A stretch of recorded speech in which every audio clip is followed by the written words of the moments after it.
These YouTube videos where people get sent millions of dollars worth of gear to check out, and on behalf of blah blah blah, we'd like to thank blah blah blah for letting us test out this new equipment. So on behalf of Todd and a half minute, I would like to thank no one for making this possible. Here's my new suppressed AR.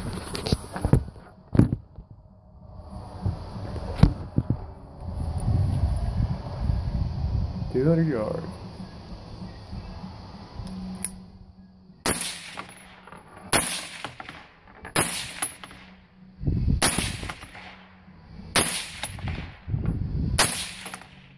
You said it doesn't mess with point of aim, point of impact.